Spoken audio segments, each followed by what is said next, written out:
लोकवृत्त मराठी, लोकशाहीचा खरा आवाज। राष्ट्रीय पल्स पोलिओ कार्यक्रमाचा शुभारंभ। शिंदखेड्यात बालकांना पोलिओ प्रतिबंधक लसीकरण। देशाला पोलिओ मुक्त ठेवण्याच्या उद्देशाने राबवण्यात येणाऱ्या राष्ट्रीय पल्स पोलिओ अभियानाला शिंदखेडा शहरात उत्साहपूर्ण प्रतिसाद मिळाला। प्राथमिक आरोग्य केंद्र धमाणे अंतर्गत उपकेंद्र शिंदखेडा 1 यांच्या वतीने ग्रामीण रुग्णालय शिंदखेडा इथं या अभियानाचा शुभारंभ लोकनियुक्त नगराध्यक्ष श्रीमती कलावती सुखलाल माळी यांच्या हस्ते करण्यात आला।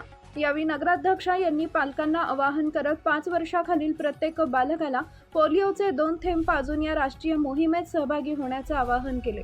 ग्रामीण रुग्णालयातील पोलिओ बूथवर आरोग्य सेविका पूनम चौधरी, स्टाफ नर्स तनुजा कुलकर्णी आणि आशा सेविका ललिता बोरसे यांनी बालकांना पोलिओचे डोस दिले। तसेच आदर्श कॉलनी येथील बूथवर आरोग्य सेविका सुवर्णा पाटील, रेणुका बडगुजर, संगीता कुंभार आणि आशा सेविकांनी लसीकरणाची जबाबदारी यशस्वीपणे पार पाडली।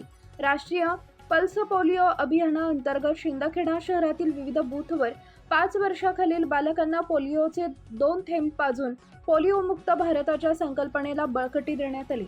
आरोग्य विभागाच्या या उपक्रमाला पालकांकडूनही उत्स्फूर्त प्रतिसाद मिळाला। 2 थेंब जीवनाचे हा संदेश देत आरोग्य विभागाने सर्व पालकांना आपल्या 5 वर्षाखालील मुलांना पोलिओचे 2 थेंब पाजण्याचे आवाहन केले। मुख्य संपादक भूषण पवार। महत्त्वाच्या बातम्या पाहण्यासाठी आमच्या लोकवृत्त मराठी न्यूज चॅनलला यूट्यूबवर सबस्क्राईब करा आणि बेल आयकॉन प्रेस करा।